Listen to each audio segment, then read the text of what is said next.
আসলে কি ববি ল্যাসলি AEW তে জয়েন করছে? ভিন্স ম্যাকম্যান একই বলল আন্ডারটেকার সম্পর্কে, সেটা শুনলে কিন্তু আপনিও অবাক হয়ে যাবেন। সো গাইজ, আজকের ভিডিওতে অনেক ইন্টারেস্টিং সব নিউজ রয়েছে। অবশ্যই যারা চ্যানেলে নতুন আছেন চ্যানেলটাকে সাবস্ক্রাইব করবেন। ধন্যবাদ। ফার্স্টে কথা বলবো এজে স্টাইলকে নিয়ে। গাইজ, এটা শুনলে আপনি অবাক হয়ে যাবেন। এজে স্টাইলের জন্য কিন্তু কারেন্টলি WWE তে কোনো স্টোরিই নেই। 3 মাসেরও বেশি সময় হয়ে গেল যে এজে স্টাইলকে আমরা WWE রিং এ দেখতে পাচ্ছি না। অনেকেই মনে করেছিল যে এজে স্টাইলকে হয়তো আবার জাজমেন্ট ডের যে স্টোরি আছে সেখানে অ্যাড করা হবে। অবশেষে এজে স্টাইল সম্পর্কে WWE পক্ষ থেকে একটা স্টেটমেন্ট দেওয়া হয়েছে। সেখানে বলা হয়েছে এজে স্টাইলের জন্য বর্তমানে WWE তে কোনো স্টোরিই নেই। সো গাইজ, এটা শুনতেও খারাপ লাগছে যে এজে স্টাইলের মতো সুপারস্টারের জন্য WWE তে কোনো স্টোরিই নেই। সো গাইজ, এখানে আমার মনে হয় না এজে স্টাইলের আর WWE তে স্টে করার কোনো প্রয়োজন আছে। খুব তাড়াতাড়ি এজে স্টাইলকে হয়তো আমরা অন্য কোম্পানিতে দেখতেও পারি। নেক্সট কথা বলবো WWE এক্স সুপারস্টার বিগিকে নিয়ে। সো গাইজ, বিগির যারা ফ্যান আছেন তাদের জন্য বড় একটা সুসংবাদ। খুব তাড়াতাড়ি হয়তো বিগিকে আমরা WWE তে আবার দেখতে পারি। রিসেন্টলি বিগি একটা ইন্টারভিউতে বলেছে সে বর্তমানে কিন্তু এখন অনেকটাই সুস্থ।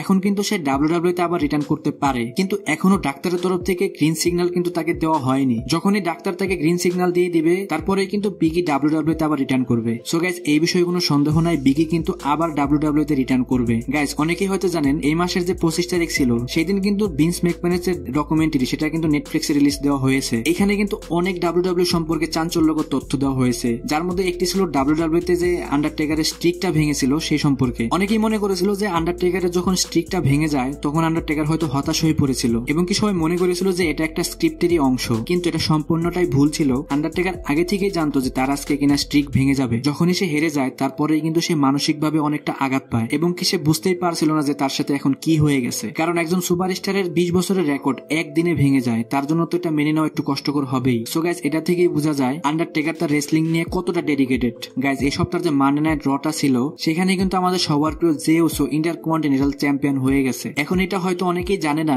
জে উসো কিন্তু তার ক্যারিয়ারে 14 বছরে ফার্স্ট টাইম সে কোনো সিঙ্গেল টাইটেল জিতেছে। এটা সত্যি একটা অবাক হওয়ার মতো বিষয়, কারণ জে উসোর মতো একজন সুপারস্টার যার কিনা একটা সিঙ্গেল টাইটেল জিততে 14 বছর সময় লেগে গেছে। কিন্তু WWE তে বর্তমানে যে সকল সুপারস্টাররা ডেবিউ করে এমনও দেখা যায় যে ডেবিউ করার মাত্র 2 থেকে 3 মাসের পরেই তারা কোনো সিঙ্গেল টাইটেল জিতে যায়, যেটা কিনা ব্রন ব্রেকার ছিল যে কিনা মানডে নাইট রতে মাত্র 2-3 মাস আগেই জয়েন করেছিল। তারপরে সে ইন্টারকন্টিনেন্টাল চ্যাম্পিয়নশিপ জিতে যায়। এর জন্য কিন্তু জে উসোর সাথে WWE এক্স সুপারস্টার যে কিনা জেফ হার্ডি তার সাথে তুলনা করা হচ্ছে। এই জেফ হার্ডিও কিন্তু তার ক্যারিয়ারের অনেকটা সময় WWE তে দেওয়ার পরেও তার ক্যারিয়ারের শেষের দিকে সে WWE চ্যাম্পিয়ন হয়। আর যারা জেফ হার্ডিকে চেনেন না তাদের সম্পর্কে বলি, জেফ হার্ডি এমন একজন রেসলার যে কিনা WWE তে সব থেকে এক্সট্রিম ম্যাচ গুলো খেলেছে। সো গাইস, যারা জে উসোর ফ্যান আছেন অবশ্যই ভিডিওটা একটা লাইক করতে ভুলবেন না। লাস্টে কথা বলবো ববি ল্যাসলিকে নিয়ে। সো গাইস, অলরেডি কিন্তু ববি ল্যাসলির যে ম্যানেজার সে কিন্তু AEW তে ডেবিউ করে ফেলেছে। আর যারা ববি ল্যাসলির ম্যানেজারকে চিনেন না তার সম্পর্কে বলে দেই, ববি ল্যাসলির ম্যানেজার হলো WWE এক্স সুপারস্টার যে কিনা MVP। আর এই MVP কে কিন্তু WWE তে দেখা গিয়েছিল ববি ল্যাসলির সাথে। আজকে